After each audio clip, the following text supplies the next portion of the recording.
From Chicago's Can TV, a look at the week's events is reported in the newspapers, in the blogs and online, and on radio and TV. This is Chicago Newsroom.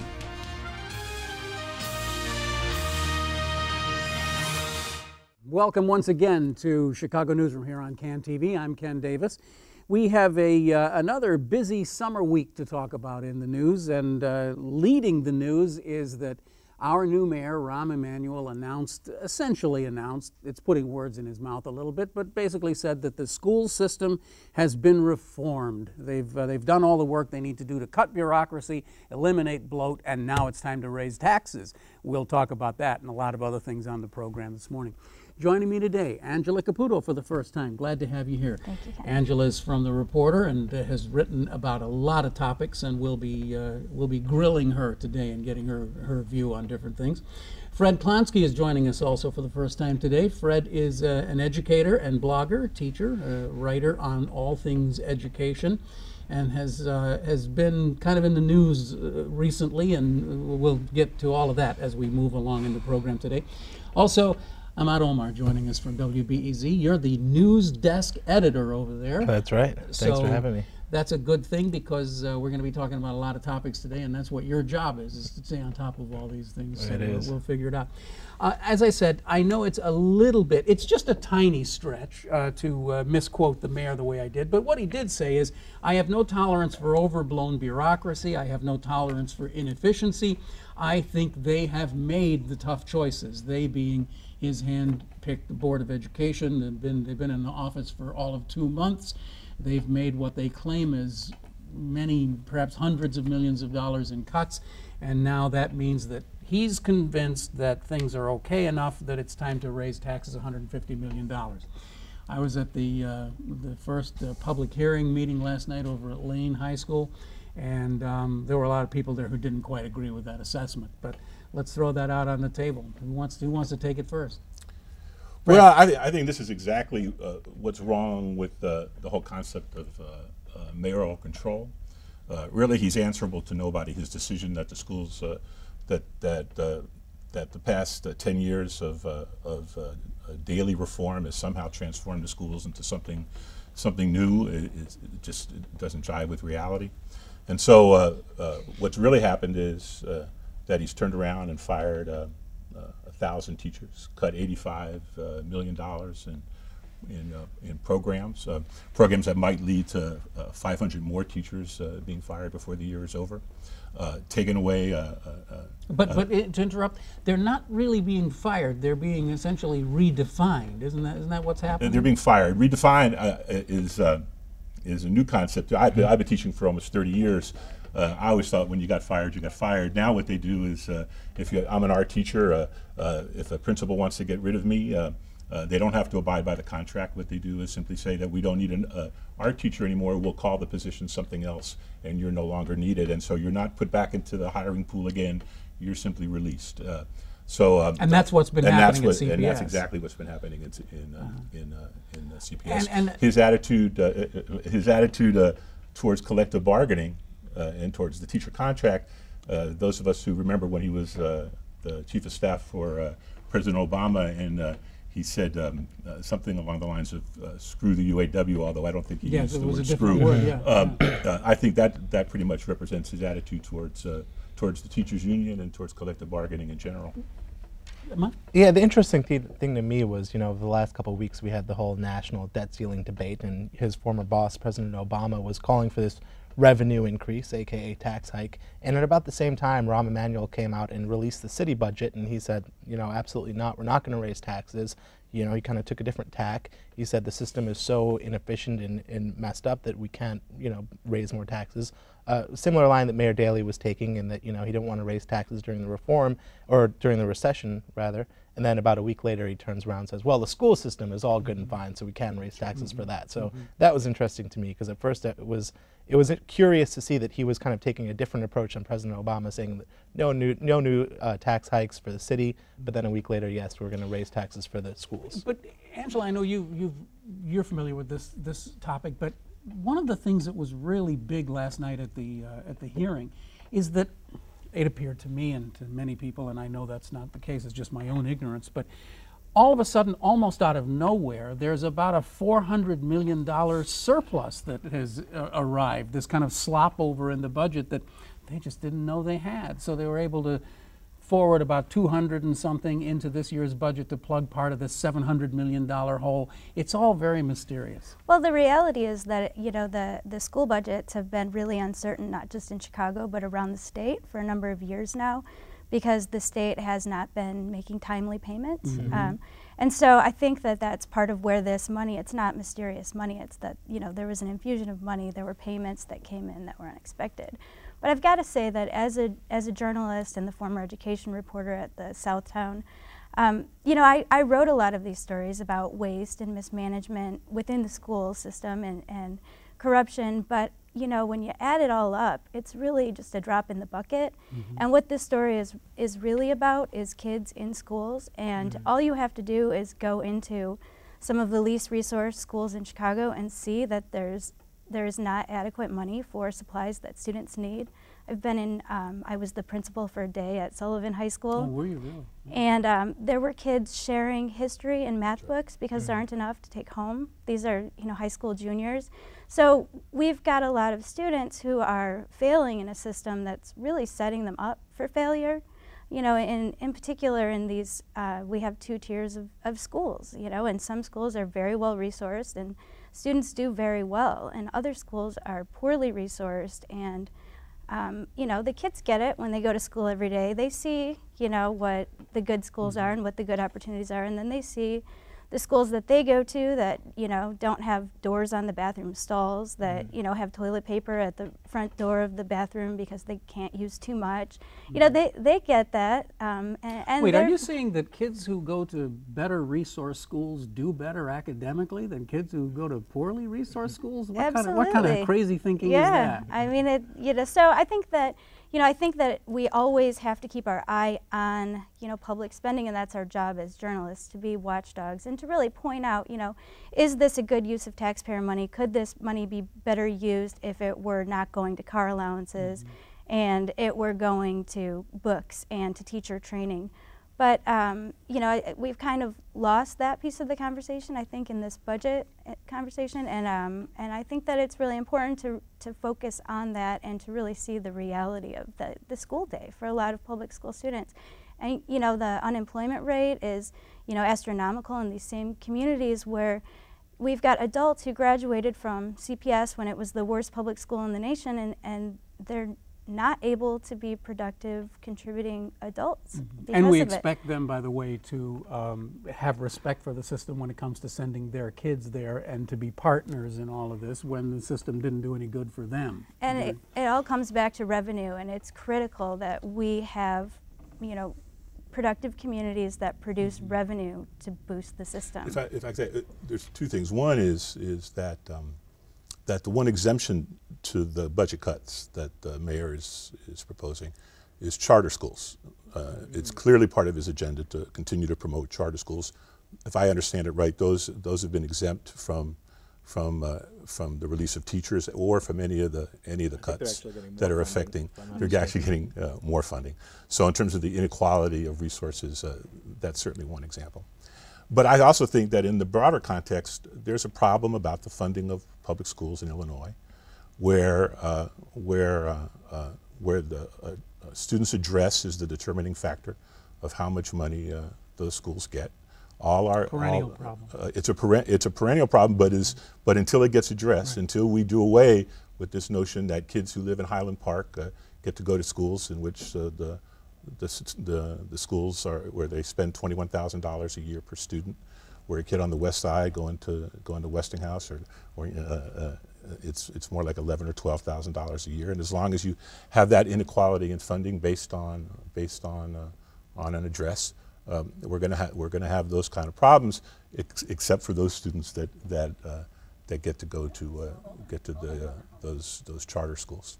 And it's not even just, you know, I mean, I think that it's easier to paint the conversation in black and white, and, you know, it's charter contract versus neighborhood and, you know, traditional schools, but even within the neighborhood and the magnet schools, there's just such a disparity in what kids have access to in the classroom. And I'm speaking as a parent. Well, I want to just drag it back for one moment to the discussion about the bureaucracy, because that always seems to be, my impression is that it's a good shorthand way to sort of talk about the problems in the schools, that you have this, this huge bloated bureaucracy. I was thinking last night as I was sitting there and they were talking about how many millions, and my eyes glaze over, it's 75 million or something has been cut out of the bureaucracy just in this budget alone. And I was thinking that there's the famous Onion headline that Oprah Winfrey celebrates the loss of her 1,000th pound, and it's kind of the same thing here. It's like, I think that I was a journalist covering the schools, back in the Joe Hannon days, and since then, I would say that the Chicago Public Schools have probably cut $35 billion out of bureaucracy, but it doesn't ever seem to change anything. I mean, does it really matter in the end? Well, I mean, I think there's problems with bureaucracy in schools. I think big systems and big schools are a problem. They're not only a cost problem, but big schools with centralized curriculum and lead to heavy emphasis on standardized testing and standardized results. And so that's a bureaucratic problem. So that's more the social side of having a heavy bureaucracy. Well, exactly right. But that isn't ever the issue that gets addressed. Instead, it's like Obama thinking he can cut the deficit by doing away with waste, when that's really clearly the source of our economic problems are not waste in the federal government. Well, you know how you see all these surveys all the time with people saying it's time. Nobody in Congress should get reelected except my congressman. I like my congressman, and it always occurred to me. Ammad, I worked at your radio station many years ago when it was owned by the Board of Education. Right. So I was technically a Board of Education employee. Bureaucrat. I was once a Board of Education bureaucrat, believe it or not, for a couple of years.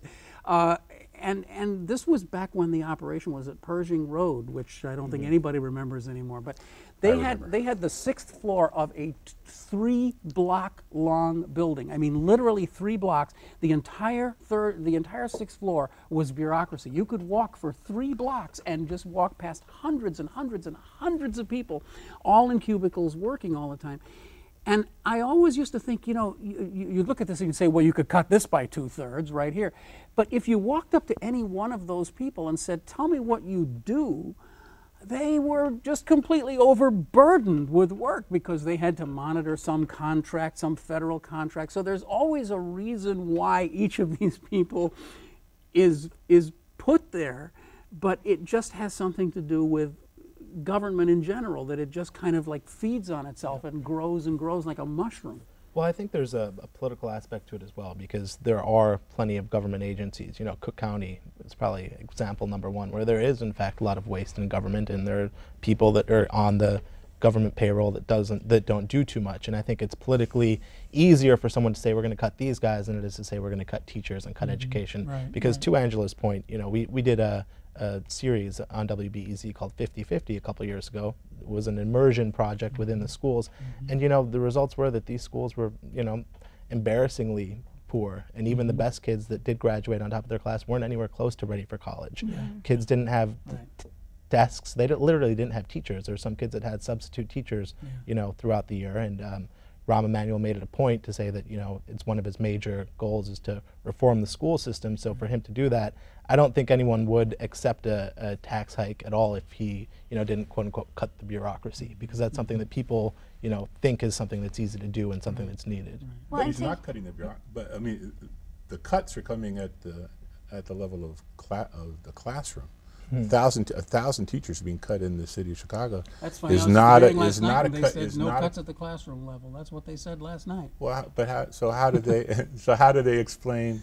How did they explain at the meeting that this was at Lane last night, right? The 1,000 teachers. The explanation, I think, generally speaking, is that these are teachers who weren't needed because enrollment was down, and there were just changes. As you said, there were changes in policies at schools and that kind of thing. I don't know. I was just going to say to your point. No, it was I was to your point of, if you were to look at who's actually doing what work, and Catalyst Chicago, which is our sister publication, had some details about the positions that were being cut in the area offices, and a lot of these people were, and I'm not saying that there isn't bloat and waste in government at all levels, but a lot of the people were doing the statisticians, who are doing work that helps to, I think is really important to have somebody who's on the outside doing data-driven research on how to improve education. And I think that, as one of the largest education systems in the country, it's important to have, we're pushing education policy in the country. We have at least another 2 hours of this to go, but I'm gonna suggest we move on because we have so much else to talk about. Yesterday, Carol Marine, exclusive story, Daley the defendant. Turns out it looks like Rebecca Pohlmeyer is has opened the door for Richard M. Daley to be deposed, but not just a friendly deposition by no less than Flint Taylor. Now, you know something about this. Yeah, I mean, Flint Taylor's kind of put his life, the last 20 or so years of it, at least, into kind of going after representing some of these alleged victims of police torture by Burge. I spoke with him this morning, and it's they want to not only sue Daley, but they want to depose him for the lawsuit. And he was deposed a few years ago, like you said, but that was more of a friendly deposition. If you read the transcripts of that by the special prosecutors that did the Burge report, a lot of people said that those questions were softballs. And Daley kind of answered to most of them that he didn't recall what happened. And there were even some leading questions that were like, oh, you couldn't possibly see all the letters that come to your desk, could you? And that's referring to the letter from the head of the Cermak Hospital at Cook County Jail saying that one of the victims was so badly beaten that he couldn't even be admitted to the jail.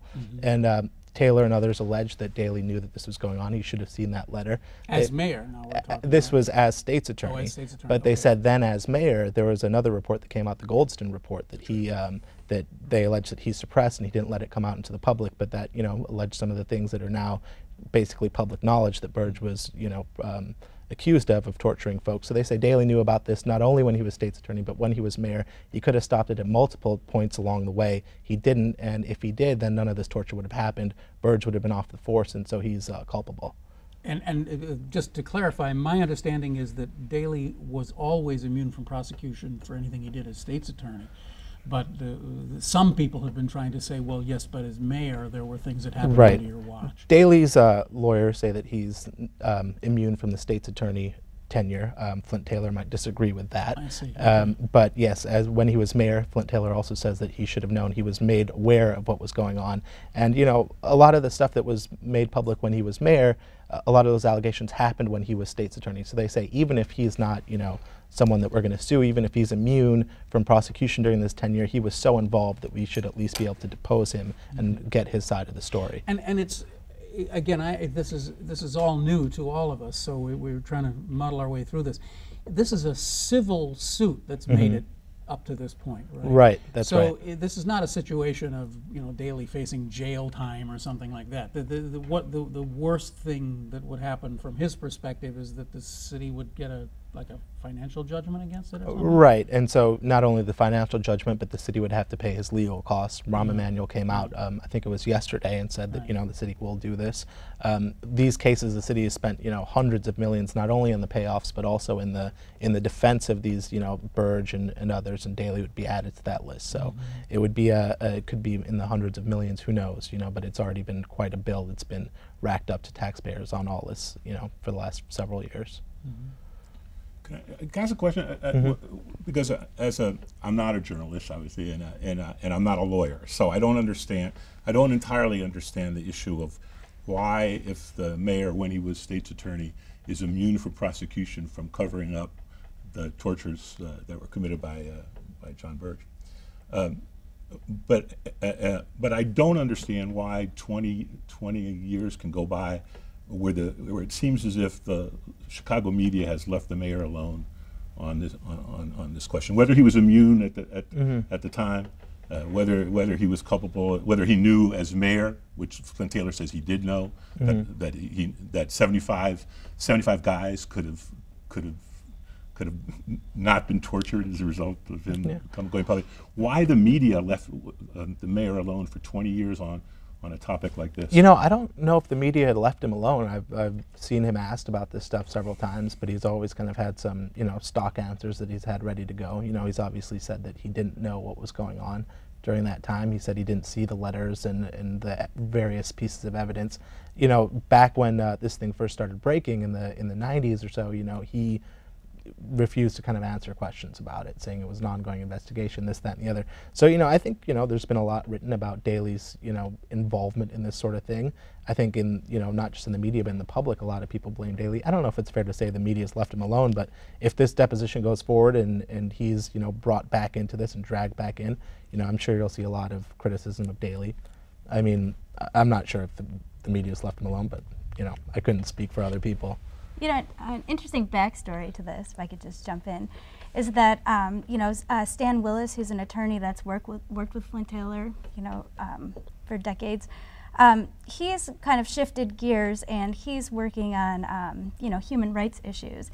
And over the past few years, Stan Willis and some other people have taken this issue to the United Nations. Mm-hmm. And it's interesting because there's been as we've seen more action around John Burge, really there's been, in the backdrop, this activity where people are really pressuring the United Nations about the police brutality, and then those people are leaning on the Justice Department, which is firing off letters to Chicago and saying, hey, what's going on with this? Mm-hmm. You know, were there other police involved in this? You know, and so Chicago is having to create reports and provide status updates, and so this has really, I think, been a big part in why this story has come out now, or you know, why there's been action now. Right. And but of course now Carol Marine is saying that she's kind of floating out there this notion that Rahm Emanuel could just sort of like wipe this out in 1 hour by just saying we're just going to settle this and get it off our plate. Right. We just don't want this hanging out there anymore, which would save the city probably a lot of money. But, yeah, and that's what Flint Taylor says as well. You know, he said, why are people kind of dumping all this, why is the city dumping all this money to defend these people? Right. Even I think a couple of judges have suggested to the city, you know, what are you doing? Burge has been found guilty of lying about this torture. You really have no case. Why are you pursuing this? Well, I think it's interesting when you put it in the perspective of Emanuel. We've talked many times on the show how he walks this, you know, Wallenda-style tightrope of like, talking about the Daley administration without ever talking about the Daley administration. Right. The last thing he needs is for money to be flowing into some account because he legally, and he has to defend the mayor. Yep. So one way he could get that off his plate is just settle the thing and just be done with it. But Angela, while we have a few minutes left, I want to kind of switch things a little bit off to you because you've written some very fine work on the allocation of police resources into communities that, you know, need policing, I suppose, but what kind of like the dark side of that is. And I would love to get your take on that, and maybe if we have time, even sort of put it in some perspective, in this global perspective of what's happening in London now, and whether there's any similarity here. Just riff on that for me for a minute.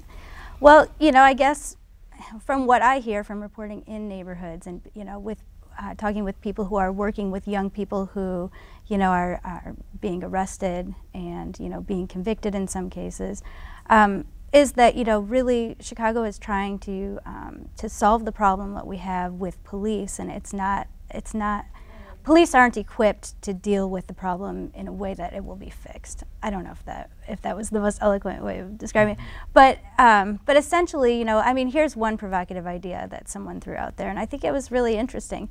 If the resources that were going into, you know, the additional officers in these 8 police districts was spent on providing summer jobs for all 15 to 17-year-old kids, we would see the crime rate, the, you know, juvenile involved crime rate just plummet. And so it's kind of like trying to kill a fly with a sledgehammer is what people in the neighborhood say about, you know, sending more police. But, you know, but then on the flip side, you know, the threat of violence is real. And, yes, absolutely. I mean, you know, and I think that it's really unfair to say that it's up to the community to solve the problem. Because if I had that type of violence in my neighborhood, the police and the mayor would never say, well, you guys deal with it, you know, have a march. Right. That's exactly right. And that's been the dilemma all the time, is people who live peacefully in these neighborhoods want to know that the police are there and are on their side. Unfortunately, the police community relations have been so bad for so long that they can't. Yeah. It's interesting. There are economists that will say that, you know, the issue of violence in poor areas will never be solved until you kind of structurally address some things like the war on drugs. You know, you've got they would say that this is being addressed completely wrong, and this violence is going to persist because of this huge black market in drugs, et cetera, et cetera.